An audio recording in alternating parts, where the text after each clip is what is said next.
Hi, everyone. Thanks for showing up. I like to get a good idea of who I'm talking to. So, how many people in the audience are students right now? Who's a student? A lot of students. Who is an independent game developer that is not a student, like an ex-student? Okay. How many of you have been independent game developers for more than 2 years? Okay. How many of you have worked on a project for longer than 2 years? All right, so ever diminishing yes answers to those questions.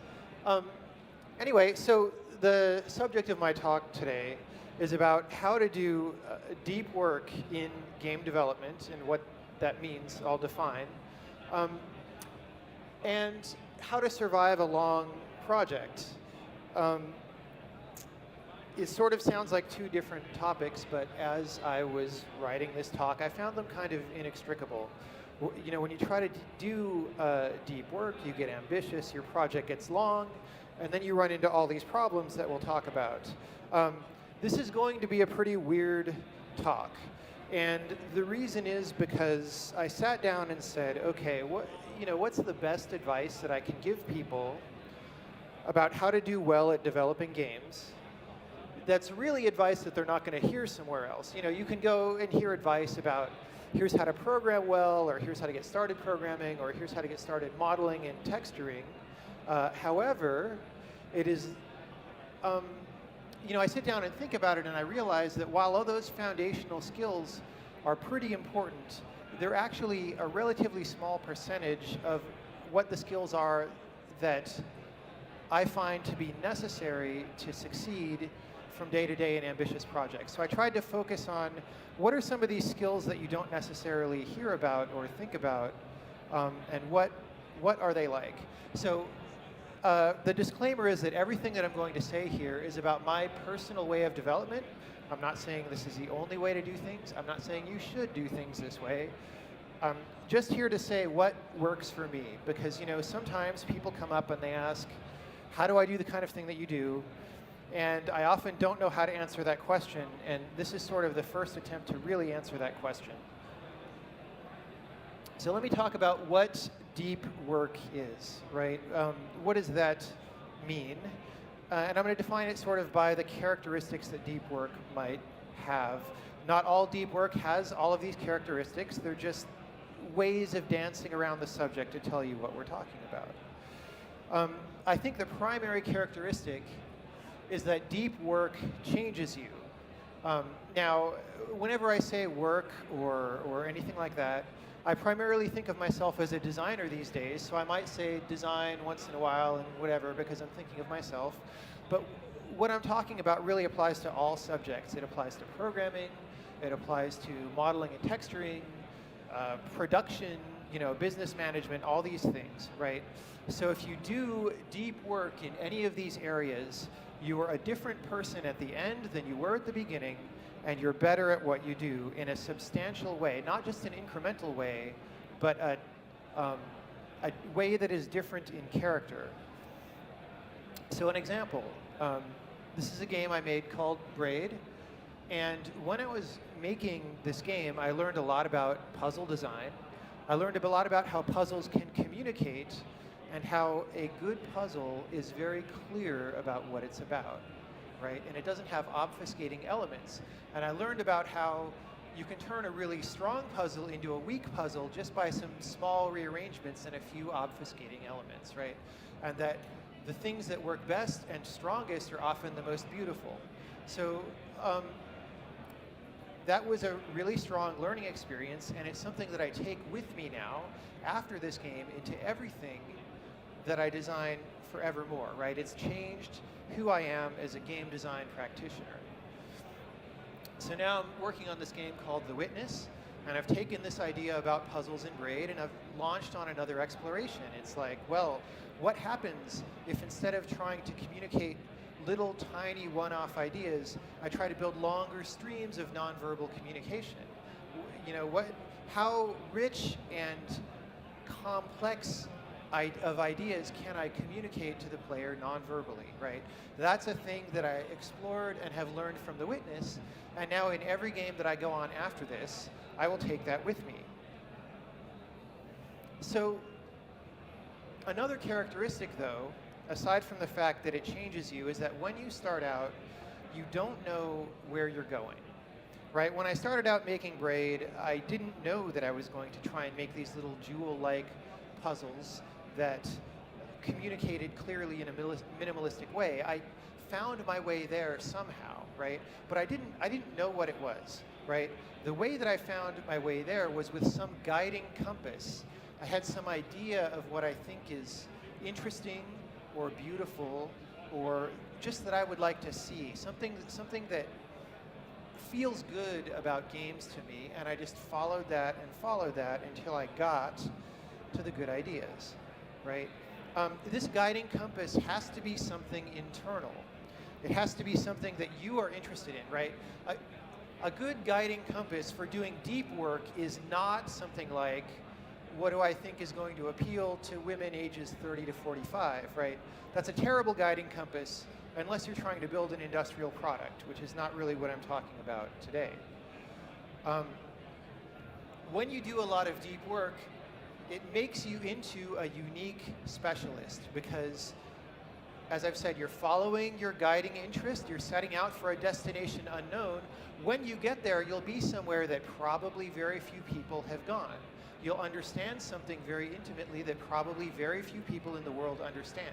So if you're a programmer, you're suddenly a specialist programmer. If you're a designer, you're a specialist designer. If you're a modeler, you're a specialist modeler. Whether that's good or not is an open question, right? In one sense, maybe it makes you more of a world-class, look up to kind of game development person. In another sense, maybe it isolates you from other people in your field. It's unclear. It's unclear in advance. You sort of only find out by doing it yourself. Now, the other thing about deep work is that people from day to day don't really seem to believe in it. People are kind of too busy to believe that they're doing something big or important a lot of the time. So there's this cultural thing that many of us do where we sort of think down on what we're doing, or we set our expectations low so that they're societally acceptable, right? So most people don't even believe that something deep that changes you is something that you can do from day to day in a field like video games. It doesn't make sense in their brain. So most people don't know that the kind of work I'm talking about exists, but it does, right? And if you do it, in addition to making you some kind of unique specialist, it's just going to set you apart from everybody in your field because the kind of thing that you do fundamentally is very different from the kind of thing that they do fundamentally. And we'll go into that in a little more detail later. Now, I want to say that I'm not just talking about game mechanics. I want to reiterate this, right? I mean, I think of myself as a designer, and whenever I talk about exploration or finding new ideas, we have this kind of mechanics fetishism that we've gotten into in the past 5 years where people think that means coming up with some new gameplay mechanic and then implementing that and whatever. That could be a thing that you do. It's a thing that I do sometimes. But really here I'm talking about an entire game as a whole coherent work, right? Any aspect of the game, visuals, design, programming, all aspects of the game together at once, right? I'm talking about deep introspection on the entire work. So to take an example of what that might feel like in another field, I have this quote from Paul Cézanne, who was a painter. So the game equivalent of that might be someone who's a modeler or texturer. And he talked about painting something very simple like a carrot. And he said, the day is coming when a single carrot, freshly observed, will set off a revolution. It's a very strong statement. I mean, what is he even talking about, right? Like, what level of depth of practice of his craft can he even be talking about when he says, the day is coming when a single carrot, freshly observed, will set off a revolution? you can think about that for a while. This is actually part of a longer quote that people refer to a little less often, but he's talking about painting a carrot in contrast to this sort of factory production type of art that was being taught at that time, and saying, you know, these people get taught to do these sort of slavish techniques, but the real value, the thing that'll create the revolution, lies in this deep individual vision. Now, to paint a carrot does not take very much. You know, it requires experience as a painter, but anyone can paint a carrot, right? The magic that you bring to it is in your technique and in the way that you see the world. So you don't need a lot of tools. You don't need like an expensive lab to paint a carrot or to do any kind of deep work, right? So deep work can be done from first principles. Okay, so here's 2 games where I feel like I did pretty deep work. And by the way, that's another characteristic of it, is that it's subjectively judged by you. I'm not saying that anyone in the world has to believe that anything that I did was deep, but it's deep to me. I learned a lot from it. So there's this game, Braid, that I worked on for 3.5 years. That's kind of a long time. There's another game that I'm working on now called The Witness. It's not done yet. By the time it's done, it will have been between 5.5 or 6 years. That's really pretty a long time. I mean, I imagine that most of the people who are students, even the prospect of working on something for 2 years seems like a really long time. So how do you deal with this? Well, there's a lot to say about that.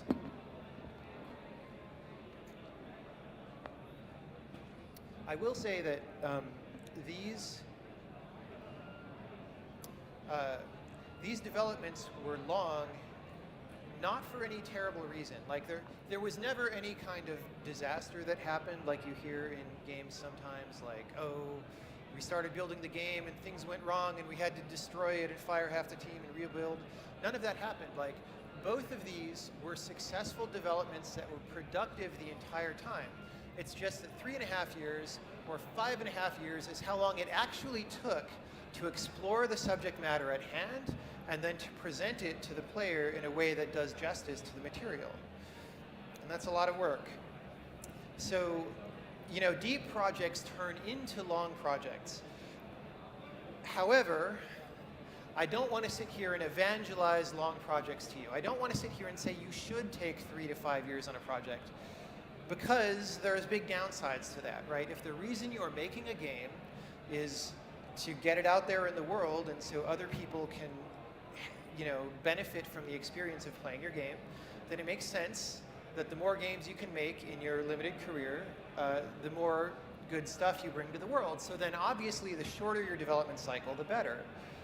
But there's just a correlation between depth of work and length of work. And so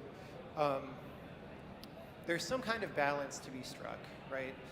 You sort of need to decide how long of a project you want to do or you can do, and then figure out how deep you can go within that time limit.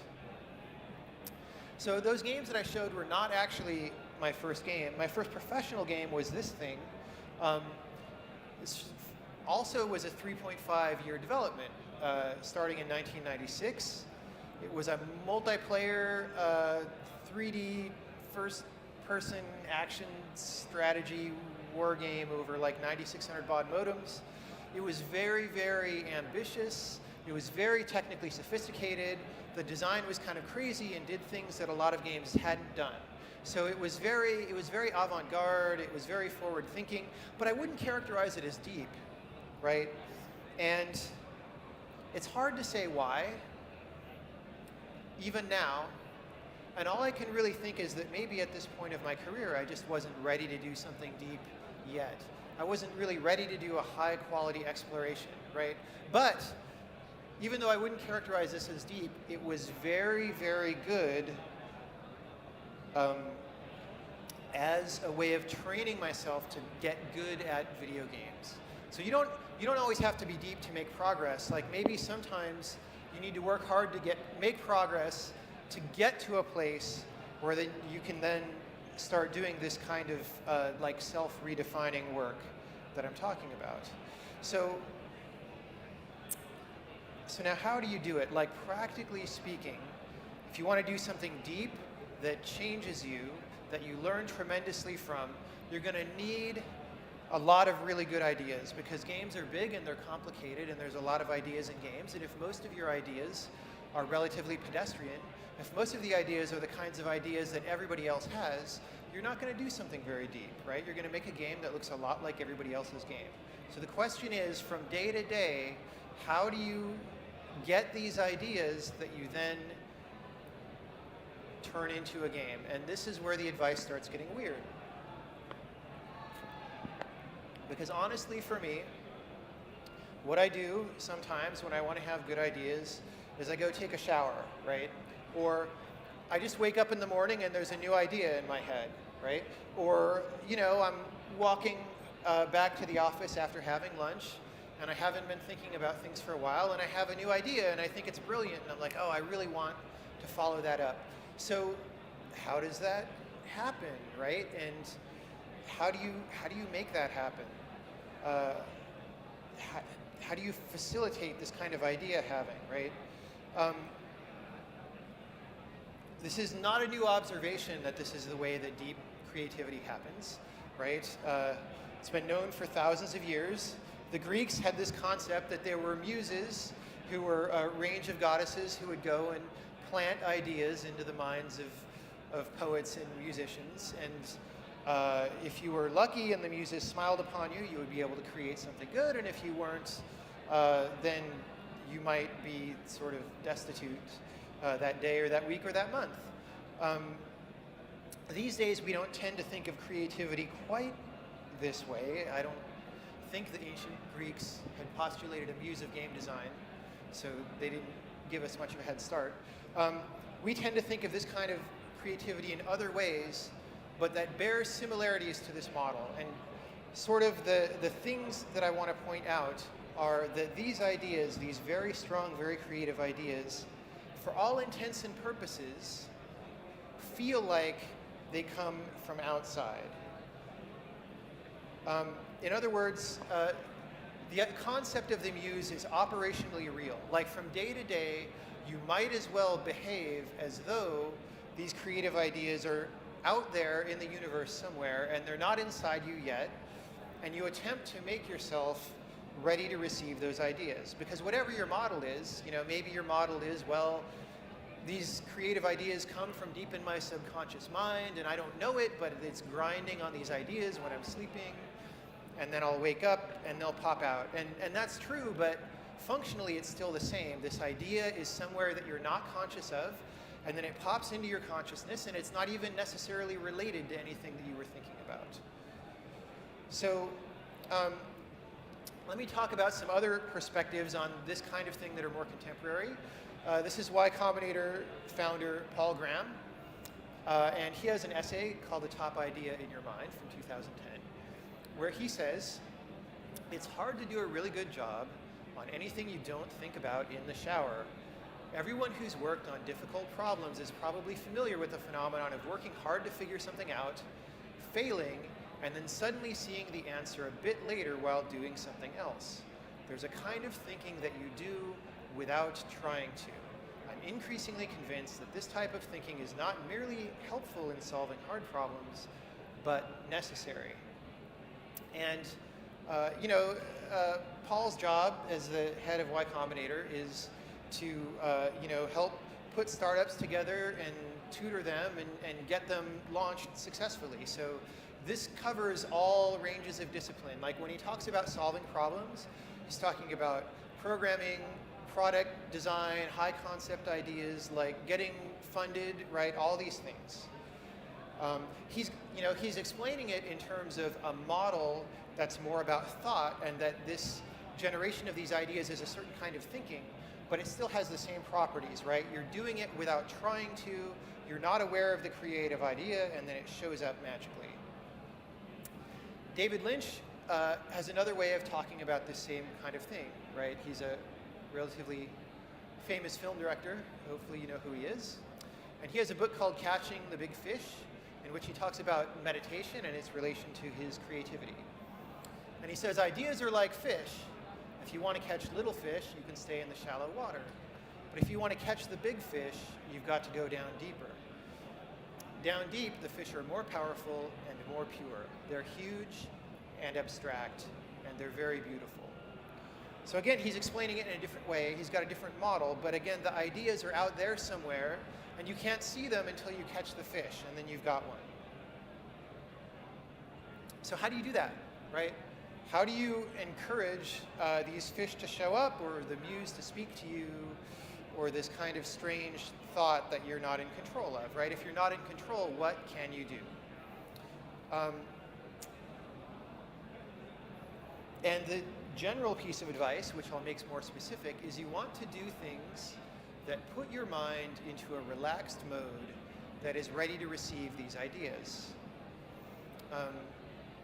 The relaxation is important. We'll get into that. For me, well, and for anyone vaguely like me, one of my more concrete recommendations is to find a physical hobby that you enjoy, that you like doing on a regular basis, maybe a few days a week. For me, that hobby was always going out dancing. You know, even back in the 1990s, when I was working on that first game that you saw, I would go out to nightclubs. I'd be dancing, you know, until 2 a.m. or whenever they close in the US. And very quickly, I discovered that I'd be having ideas every time I sat down to take a break. And so I started bringing a notebook with me out to the dance club. And sometimes I'd forget it and lose it, especially if I drank a little too much. And sometimes, you know, someone else would spill a drink on it, and it would get all messed up. But it was still generally a successful practice. And I would often have ideas back then about programming that I could then go the next day and implement. It was a great way to just get, you know, like new angles on what I was thinking about that were slightly different than what I would think about logically over the course of the day. Now, the reason I say something physical here is there's other benefits to that that are going to help out later when we talk about long projects. For example, if your body's a little bit healthier, you'll have better emotions arising by default from hour to hour, day to day. If your emotional state is more robust, you'll get less sad and depressed about how sucky game development gets sometimes. And we all have a hard time with that, right? So now I don't exactly know what the parameters of this are. I've done some things that work better and some things that don't work as well. So for example, I've spent many, many, many hours martial arts training, but I don't get the same kind of idea flow from that. It might be that it's not as fun.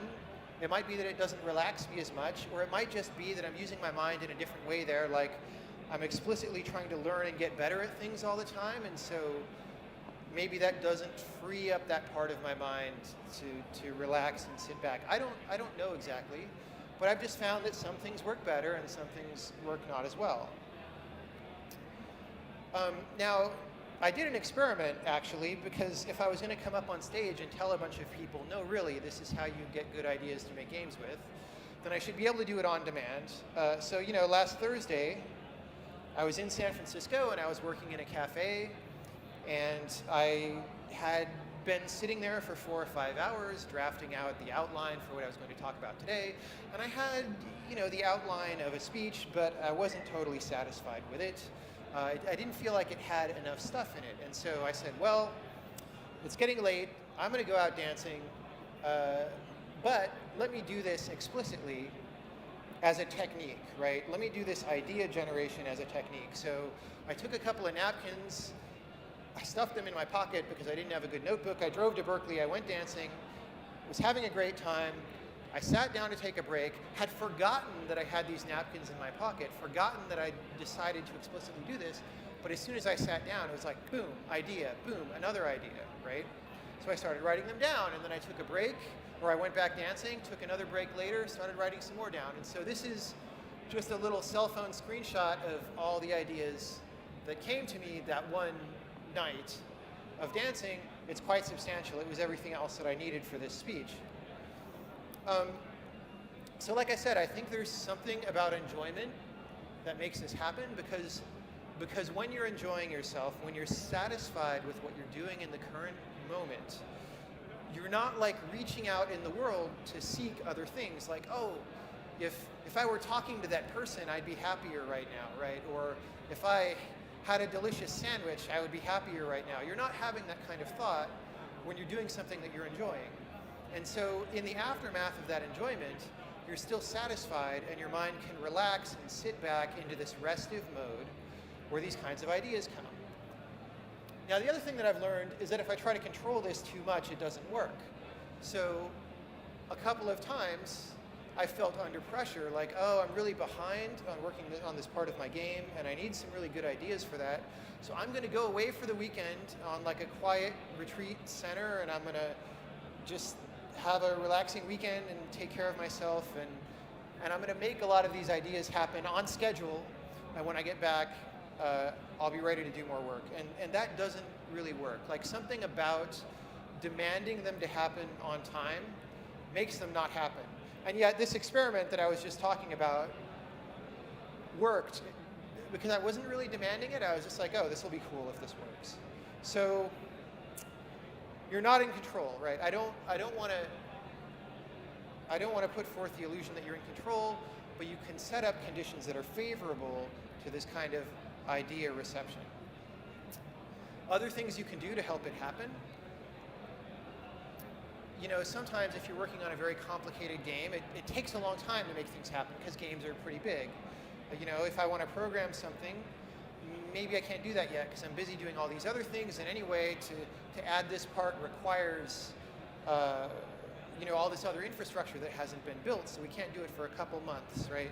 If you're modeling a character and you have an idea for how the style of this character will be, and you don't like have animation transitioning working in the engine yet, and the programmers say it'll be done in 2 weeks and it takes 2 months, you can't try that idea, right? And so those ideas sit in your mind, and you know, at least for me, I keep juggling them, like, oh yeah, I'm going to try this thing. I think this is going to solve it. Yeah, I'm going to try that thing, right? And when you have enough of those flying around, I find that they block the window so that new ideas can't come in. And so one of the best things I can do for generating new ideas is to clear out the old ones, right? Is to just force my way through, make enough time that I'm just going to go through that old list and try everything I was uncertain about, decide yes or no, am I really going to try all these vague ideas and thoughts that are lined up, and just crank through them. And always, as soon as I'm done cranking through those, a new period of creativity starts.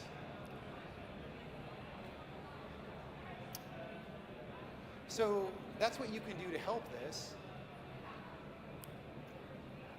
There's lots of things you can do to sabotage it. And unfortunately, they're very common things. The first thing you can do to sabotage creativity in game development is make a schedule. The reason for that is because, like I said, if you're doing this kind of deep work, you're setting out for somewhere, you don't know the destination. If you don't know the destination, you can't know the path there, or even how far away it is, or how long the path is, or what obstacles may be in the way. You can't make a schedule for an unknown destination. You simply have to set out and say, we'll get there when we get there, right? However, many of us have material constraints, like we only have a certain amount of money, or we only have a certain amount of time. How you reconcile that is sort of a problem that everybody has to come up with on their own. Usually the approach is to make a schedule. I do not recommend that. Scheduling kills creativity. Number two, child-proofing, which is sort of a new term. I asked around on Twitter for a name for this, and somebody came up with the name child-proofing, right? Which is when you go around your house and you put all this stuff on all the cabinets and the doorknobs to like make everything in the house safe for the child. But what this means in game design is when you go through the game, or any part of a game, you go through the game and you sort of shave off all the sharp edges and make sure that nothing too scary or disruptive is in there, right? So you know, child-proofing is in design when you say, oh, this is a really great design idea and it really complements these other ideas and it's something I really want to get at, but I think people are going to think it's kind of weird and I don't think they're going to quite understand it. And I also think that the puzzle that comes from this, or the gameplay situation that comes from this, isn't going to be very fun for a lot of people. So I'm going to water it down, or I'm going to take it out, or I'm going to do a version that's not as serious, right? When you do that, you hurt the game in two ways, right? One way is that the actual implementation of these creative ideas that you're supposedly following to this destination, you're veering away from that path, right? Because you're sort of scared to walk on the path. And over time, the more and more of it you can do, the further away that you get from the actual place the game is trying to go. But secondly, it puts you in a mindset that is very difficult for successful pursuit of creativity, because if you're always second guessing your ideas and thinking, what are people going to think of these ideas, you're not trusting the ideas. You're not seeing the inherent value in the ideas, and that's very damaging. A visual arts version of childproofing, for example, is like, oh, I've built this location. I see it as very beautiful, but I'm scared that people are going to think it's ugly because the aesthetic that I'm going for is somewhat an acquired taste, right? So I'm going to change it so that people will appreciate it. You don't want to do that kind of thing, but doing that is considered a best practice of game development, right? Like, people teach you to do that because that's how you make a game that appeals to people. All right, so the third way to sabotage yourself is to chase success and to have team politics. First, let me talk about chasing success. We'll go back to Paul Graham again, who says, it's hard to get money. He's talking about fundraising for a startup, right? It's hard to get money. It's not the sort of thing that happens by default. It's not going to happen unless you let it become the thing you think about in the shower.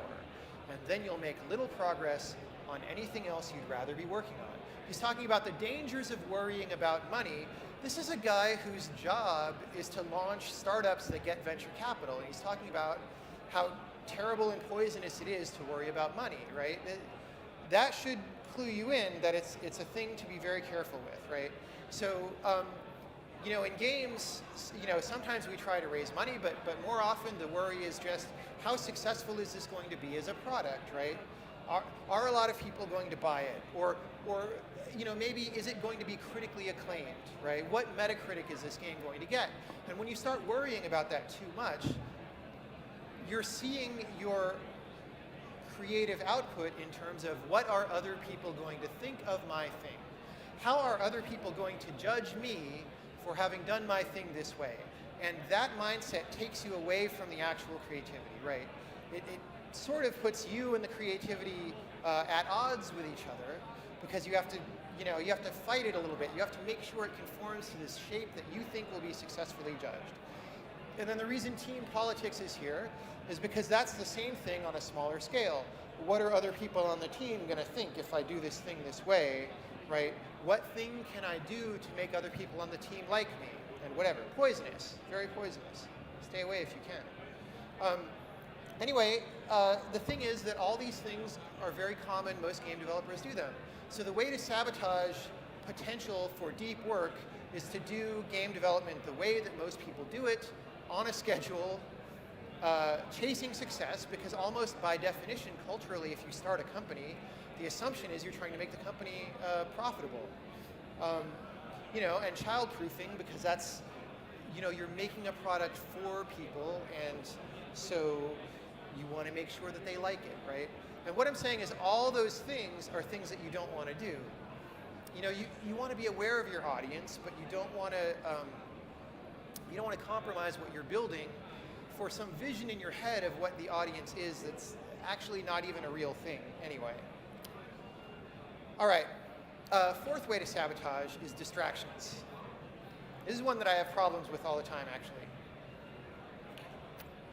So when you're in a mode of relaxation or receptiveness or deep creativity, the easiest way to get pulled out of that is for someone to walk up to you and ask you a question. Like, hey, what should I do on this one thing? Bam.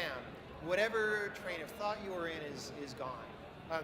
Programmers are actually pretty familiar with this, because in programming you get into a kind of a flow state where you're visualizing this very abstract structure in your head, and you lose it. But it happens for everybody. It doesn't have to be people coming up and talking to you. It could be like an instant messenger program in the corner, and like it blinks because someone sent you a message, and you glance down there, and it interrupts what you were doing. But a lot of people work this way. I don't think it's productive. The problem that I personally have is that at my company, we have an open plan office, right, where there's one open room and everybody has little tables around where they have workstations and anybody can turn and talk to anybody at any time. And I did it that way on purpose because the idea was, well, we're making this game that's supposed to be following my creative vision, and so communication should be prized very carefully, right? Anyone should be able to ask me stuff at any time, and I'll make myself as available as possible. What I found is this is actually really terrible if you actually want to do anything creative, because you can't ever get into any kind of a deep, you can't get that relaxation, right? You can't get that comfort that now I'm going to make something and I won't be interrupted.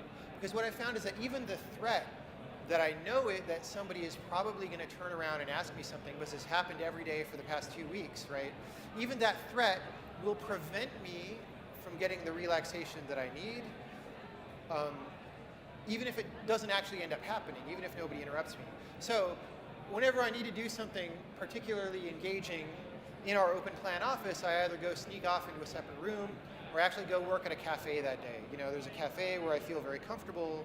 I just work there and I say, sorry guys, I'll come in later. And it's a little weird to have the head of your company not show up that often, but it's kind of what I need to do to solve these problems.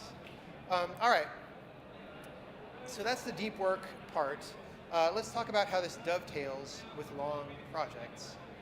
Because as I said, the two are correlated. Now, a minute ago, I said that scheduling is bad for creativity, but also, if you want to finish a project, at some point you probably do need to make a schedule and organize your team and make things happen, because that's how you build something complicated. So there's a project management point, right?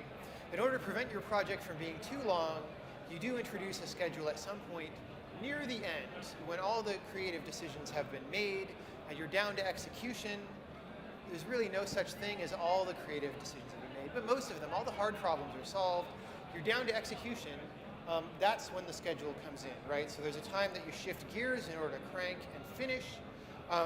But during that time, and actually earlier during the whole project, be careful to avoid burnout. Burnout is the primary danger of long projects. It's a real thing. Burnout is not like, I feel bummed and I kind of don't want to work today. It's an injury, right? I've had this injury. I was working on that first game, I burned myself out. I couldn't work at full productivity for 14 years. I didn't get better until last year, right? All that time. Now, I managed to make Braid while I was working at 50 to 60% productivity, so that's not terrible, but you know, burnout is something that you want to avoid if you can.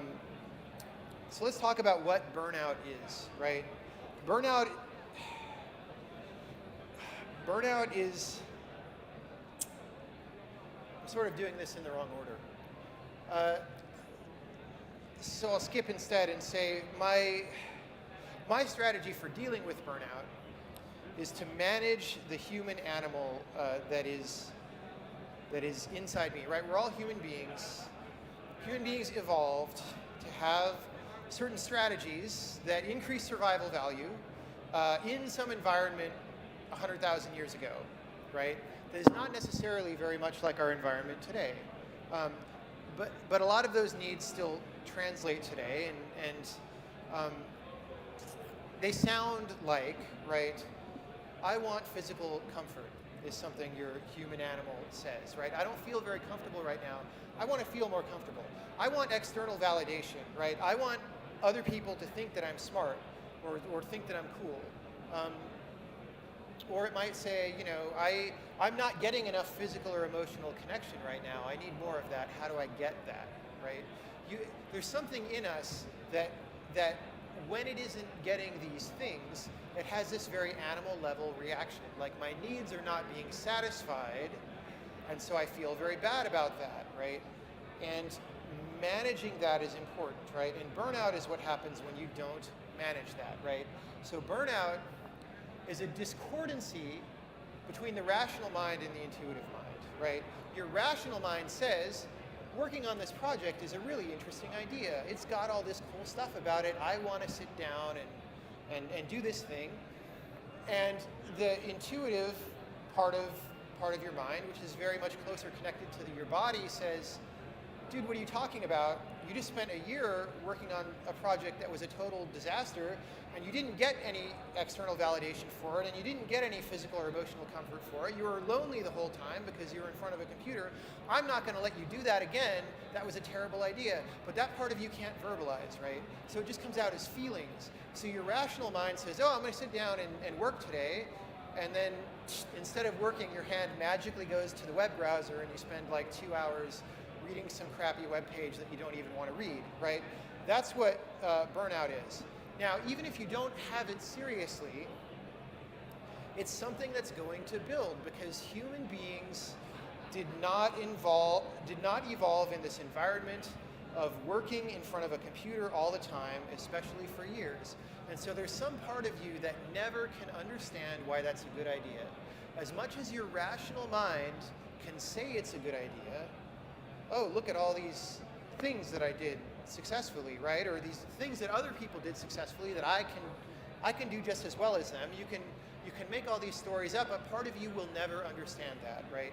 And as you start a project, the longer the project gets, the more this other part of you says, hey, when are we going to be done with this, right? When are we going to be back to these kind of creature comforts that I'm looking for? And so when I say that slide about managing the human animal, it's about dealing with this discordancy that builds up and builds up over the course of a project, right? And how do you do that? For me,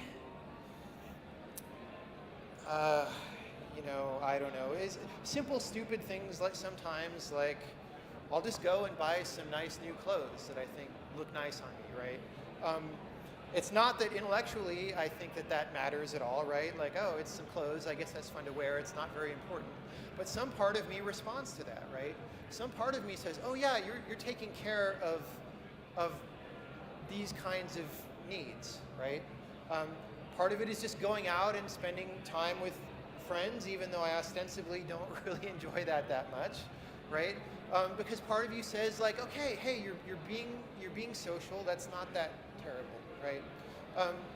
So a big part of my job as a game developer is to manage this part of my psychology, right?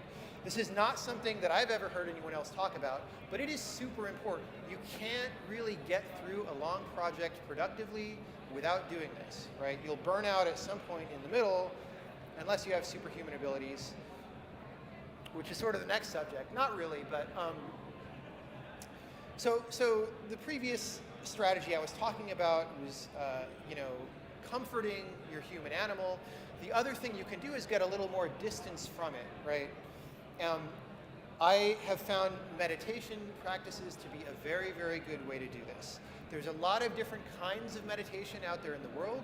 I'm not even going to attempt to say anything specific about any of them.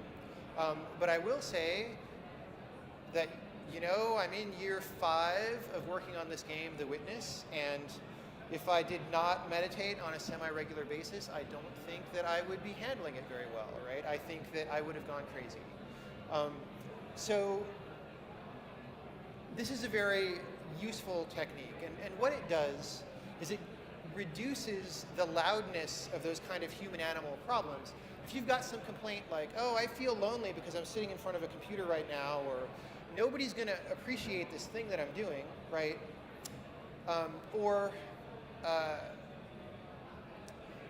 Like in Indie Game the Movie, it's full of all these shots of like, developers in the midst of crisis, and it's like, oh my God, life is terrible right now.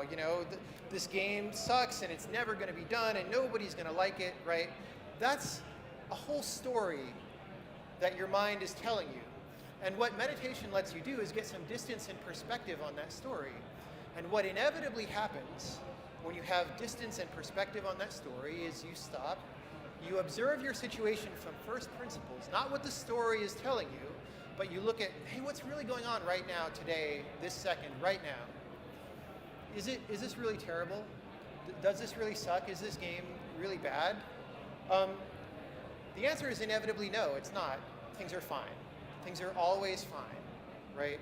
And it's very comforting to be able to go back to that perspective at any time. And again, it would be really difficult for me to have survived my current development without that. You get a smoother ride through all these difficult times. So let me say something that some people get a little nervous when you talk about things like meditation. I'm going to say something even worse than that. So if you're about to embark on a long project, you might ask yourself the question, how do I know this is the right idea, right? If I'm going to spend years on this project, how do I know it's the right thing? How do I know I'm going to stick to it and get it done? So I came up with this thing that I sort of facetiously called the cry test, which is just imagine you're in a very safe place with somebody you care a lot about, you very intimate relationship with this person, you're very comfortable with them, and you start explaining to them what this project is that you want to do, right? If you're not in danger of breaking out in tears, not even necessarily in sadness, not even necessarily breaking out in tears, but having some involuntary upwelling of emotion, right? If that's not going to happen in that kind of situation, this probably isn't a project that you're that committed to. Because to do a really long project, that drive needs to be very deep. It needs to come from your core, right? If it doesn't, then what's going to happen is you start working on this thing. 6 months later, like, oh, I have a really neat idea for a game. It's got a grappling hook and stuff, right? That sounds neat. And then you start working on the grappling hook and stuff, and it turns out to be harder than you thought, right? And not as good as you thought. And 6 months later, you're like, well, what if I had a jetpack instead, right? And it'll just go like that, right? You'll drop one thing and pick up another thing, and drop that thing and pick up another thing in a chain because you're not that committed, right?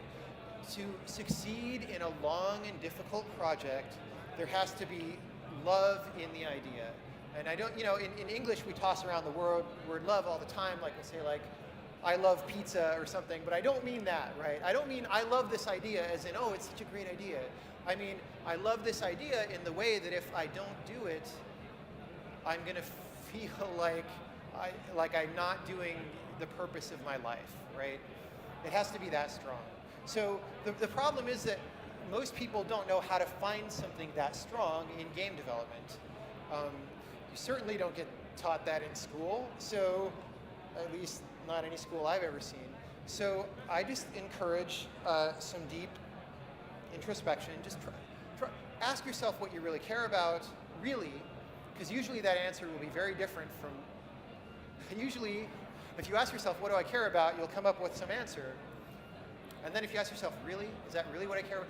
Not really, right? It's usually some kind of politically correct answer that we tell ourselves. If you iterate on that, if you keep asking yourself what you care about, and not accepting the previous answer, you just ask again, eventually you may get to something that you really care about. Okay, so in the middle of a really long project, even with all this stuff going on, you may still get real tired and want to quit. There's two ways of dealing with this, and one is vacation and the other is working breaks, and they're both useful. I've used both of them. So the worst thing to do is not do either of these. The worst possible thing to do on a long project is you feel tired, you don't want to work on the game today, but you've got to do it because you're an independent developer, and if you don't do this stuff, nobody's going to do it, and the game will never get done, right? And that's the story you tell yourself. And the worst part about that story is it's true, right? If you don't do this work, the game will never get done. But the burden of an indie developer is that you have to tell yourself that and deal with that every day. And at some point, you just need a break from it, right? So the worst possible thing is to not take that break, is to say, oh, I've got to work this weekend because, man, we just haven't got that much done lately, so I'm just going to work really hard this weekend. And then you go and ostensibly start working it again. You instead open the web browser and go to Twitter or something, right? And then you feel miserable because you're on Twitter and you're supposed to be working, and you're spending the time in the posture that you would if you were working, but you're not getting anything done, and you're just making your life worse, right? And because you're making your life worse, the next day gets harder, right? You start a rolling snowball of harder and harder. At some point, you need an escape valve from that. So one is you take a real vacation, even if it's just a weekend or two. You go somewhere, you don't think about the game at all. That's a good technique. Another thing that I've done quite successfully is a working break, where I'm excited about some other idea that's smaller than my original idea. And I'll just sit down and try it out and just make a little game, sort of like you might in a game jam, but in a more committed way. So while Braid was in progress, I actually took 2 months off. Part of that was real vacation, and part of that was a working break where I made these two games on the left. These games are very different from each other. And they both implement ideas that I was very excited about at the time. Not exactly that deep, from the deepest part of the heart, love kind of excited, but they were interesting. And I built them, and they're complete games. You can actually download them from my website. The game on the right is a game called Ernesto RPG. You can play a prototype of it on Congregate. The full version is not released yet. That's by my friend Daniel Ben-Mergui, and he was working on a very ambitious game called Storyteller. And at some point he said, "Oh, I need a break," you know. And over Christmas time, he went and started this very simple game, and he just loved it. And so he's cranking away on it, right? And the thing about a working break is, when you're doing a long project, if you're on year 3 of a project, or even 2, if you've never done a long project, this might even happen after 6 months. You've been toiling on it for so long that you sort of forget what the joy of creativity is. Like, why am I even doing this thing? What am I in game development for? I was really excited about all this stuff a long time ago, but now I barely remember that excitement, right? And so what a little working break can do is give you that excitement back. If you choose a very small game and something tractable, and you actually finish it and put it out there in the world and see people interact with it, that is a really cool thing to do, to sort of get a little of that energy back, to sort of see, yes, this is what game development is about. Now, there's a very fine line here between doing this for real and successfully, and the thing that a lot of indies do, which is that cascade of sort of starting one project and not finishing it and abandoning it for another and abandoning it for another, right? So you don't want to do that. You want to be very, very careful. So the sort of facetious rule I've got at the bottom here is you're only allowed to take a break to work on a side project that's smaller than something that you've already shipped. So if you've never shipped anything, you're not allowed to do this at all. Start small. Okay, sort of the last big psychological problem that happens in a long project is the illusion of no progress. You're like on year 3, and you're looking at your work, and you're like, oh, not only are we so far from being done, but like, if I look at where the game was a year ago, we don't even feel like we're that much further, right? How are we ever going to get anything done under those conditions? And really, the best antidote for that is, before that ever happens, from the start of the project, you establish momentum, strong productivity. You be fast at what you do and you work hard, right? And that way, by the time you reach this spot where you're a little bit less motivated, you at least can look back and say, oh, but you know, I'm kind of tired right now, but yeah, like, we really got a lot done. So because we got a lot done, we're gonna get more done later, so I can, like, it's okay to take this break and all that, right? And the other benefit of this is, again, you get this clear out effect. As long as you work hard and productively, you clear out those old ideas, which again opens that window so that the new creative ideas can pop in.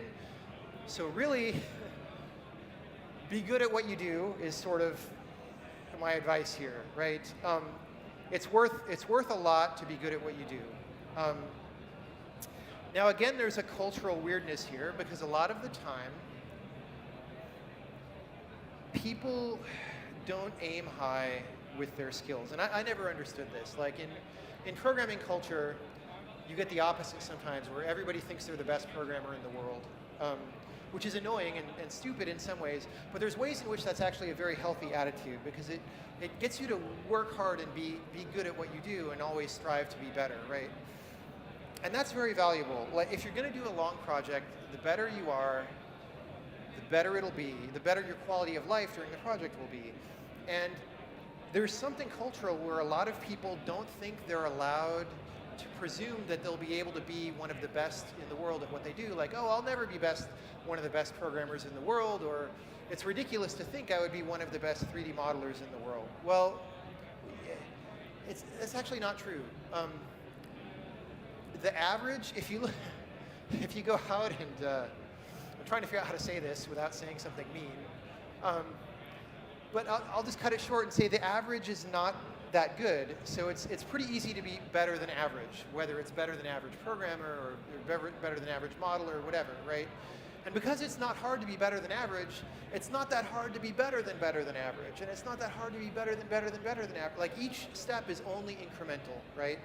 And if you work hard enough, which is not even all that hard, and you are interested enough in being very good, you can in fact be very, very good. You can be world-class naturally after like a few years of work. That's just how it is in all of game development right now, which is pretty exciting. But no matter how good you are, you want to pick a project that has, if you want to do deep work, right, you want to pick a project that has an implementation baseline that is well within your abilities, right? And what I mean by that is, you know, that first game that I did, the hover tank science fiction war game, I did that with a small team. It was one other programmer and one other artist, and it was sort of all we could do to get that game running and get it running fast enough on people's PCs and, like, you know, debug it all the time and keep, you know, adding features was hard. Back in 1998, that was like at the very limit of what we could have expected to do. And because the baseline was so high, we could barely do anything over the baseline, right? Whereas with Braid, when I started that game, I said, okay, look, after that first game, I even had this history of doing all these technically ambitious projects that I never finished because they were technically ambitious. So I'm going to do a 2D platformer because I can do that in my sleep. That's easy to program. And that'll give me lots of room to do interesting work as a designer because I want to explore design ideas. And that's why Braid worked. Even so, you have to be careful because you'll still underestimate how difficult it is, right? Braid still took a long time, and I actually got some friends to help me finish the programming at the end because there was so much to do, even just in a 2D platformer. But because I chose that strategy, I was still able to do a lot of interesting design work. Whereas if that game had been a lot harder to make as a baseline, I wouldn't have been able to do much that was very interesting or deep. So be careful about the project you pick, right? My current game, The Witness, is much bigger and more ambitious than Braid. That works because I have a lot of people helping me out, right? As a single person project, I would never be able to make The Witness. It just wouldn't be possible. So anyway, that's about all that I have to say for today. I know it's a little bit of a weird talk that's gone to some strange places, but my overall goal has been to present an honest picture of the things that I really do from day to day. Like, this is really how I do creativity, right? These are the skills that I really think are important, and from day to day, I really, like, monitor my psychology. That's one of the primary things that I do. How am I doing today? Why am I feeling that way? What can I do about this, right? And I think that's really key to surviving difficult development schedules. And so I hope, you know, it's at least my impression that these days, if you learn about game development by reading websites, or, you know, you go to school, they teach you this very industrialized picture of game development, right? And I don't like that industrialized picture of game development. It is definitely true that that's a big thing, and most games are developed that way. But I think most of the games developed that way are pretty bad, and it's actually, or lacking in certain fundamental ways. And the ways in which they are lacking are similar to the ways in which many modern products of industrialized creativity processes are lacking. So, you know, I also happen to think that most movies that come out of Hollywood are relatively vacuous, right? How do you fix that? You don't fix that within that kind of a process, right? You have to go outside that industrialized process, and you have to be your own force for creativity. So that's my perspective. You're free to accept it. You're free to reject it. No matter what, thank you for listening to me today. And I guess that's it. We probably don't have time for questions. We went over time.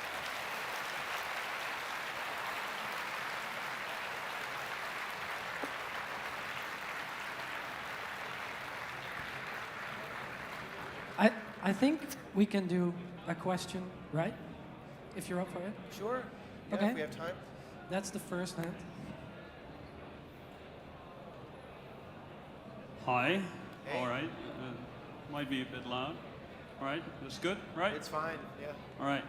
I really enjoyed your talk. It was very inspiring and quite unusual, as most of the time people talk about, well, more technical subjects instead of this more psychological approach to game development in general. And this is kind of a personal question. If you don't want to answer it, that's fine. But I was thinking, as well, you've told, for example, in Indie Game the Movie and some other stuff, kind of the difficult time you had after Braid actually released. Yeah. And how that, I was thinking how this kind of reflects back in your current talk, because you're putting a lot of effort and emotion into this work, and it's, yeah, well, very hard to work on a game for so long and have this long development cycle. It's kind of psychologically tiring in a way. And if that game releases, and in a way this is, I believe, also kind of reflected in Braid itself, when you have worked on something for so long, striving toward a goal, and people don't receive it in the way you thought it would be received, or it isn't appreciated as you hoped you'd be, how do you handle that? Because, yeah, you had kind of a difficult time afterwards. Well, so the thing, you know, it's a little bit, I think, misunderstood, that part of Indie Game, the movie, right? Because it comes across as though I'm disappointed in the way that, like, the public received the game, which is actually not true. You know, anytime you release a game to a large body of people, you're going to get a very wide spectrum of responses, right? People will understand it to different levels, and in fact, Braid is constructed intentionally so you can have different levels of engagement with it and different understandings depending on how interested you are in the game. The thing that I sort of had the problem with was that, like, you know, not even the supposed game critics who are all smart and stuff seem to understand very much about the game. Like, I know that there were individual players out there who did. Like, I've gone on forums. Like, I went on a forum one time, you know, where people were talking about what the game was, and someone said, well, what do you think it's about? And some guy replied, it was like, his reply was I think it's, and then like 8 one-syllable words, where I read those words and I was like, you know what, that is a better description of what the game is about than I would have ever thought, right? And that's a very magical moment to see that, right? But not everybody's going to have that response. And I naively presumed before the game came out that sort of the people in the know, right, the people who are this guardians of taste, right, game critics, would really understand the game really well and appreciate it. And they appreciated it. They liked the game. But the things they liked about it were not necessarily the things that I worked very hard to do. I mean, there were things that I did, but I worked really hard on things that were not commented upon in the critical dialogue, like, at all, right? And so it makes you feel a little bit lonely if what you're trying to do, right? So one of the things that I was doing with Braid was saying, hey, here's this kind of thing. Because to that point, there weren't very many games that were trying to be this sort of like unfiltered emotional expression, right? I mean, such things probably existed, but I couldn't even have thought of any at the time. So part of the objective of Braid was to say, hey, you can do this in a game, right? Hey, everybody else, don't you think that this thing is cool? And what this that you can do is actually a very complicated thing. And it's difficult to then feel like, you know, you hear crickets coming back in response to that. But the other thing to understand is that the internet is not a very good medium for gauging how people have understood your thing. I think it's actually a worse medium than previous media. I don't know. I mean, I can speculate on that for a long time. But yeah, it's hard. It's not easy, and everybody will have a different response to it. But just because something may be difficult doesn't mean you shouldn't do it, right? So, Thank you. Sure. Okay, we're gonna do one more question. Hi,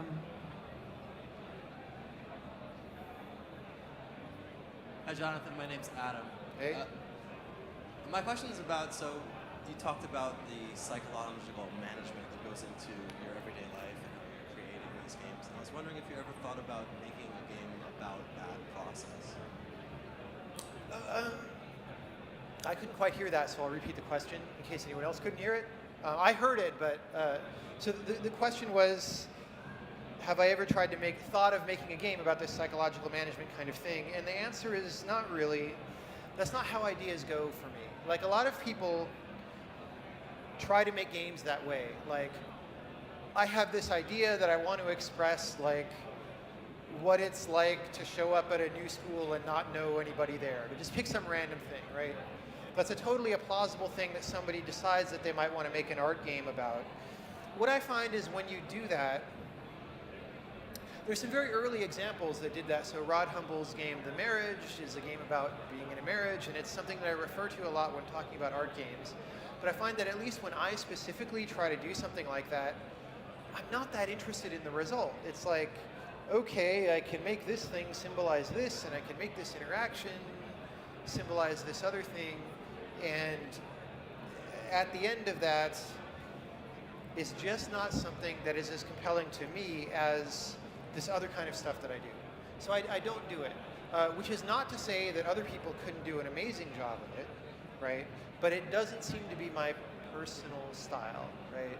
So that, you know, if you want to make games that are, you know, interesting and deep in some way, you kind of have to find what works for you, right? In other fields, it's better mapped out, it's better explored, right?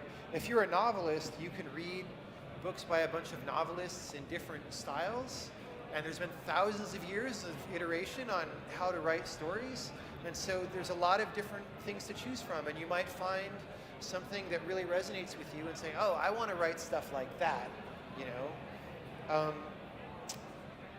We don't really have that in games yet because games are really new, so you kind of, there's a little bit of that, but it's not nearly the same variety, and so you have to work to find your thing. And that's not my thing, that's all. We done? Okay, let's give Jonathon a great Thank you very applause. much.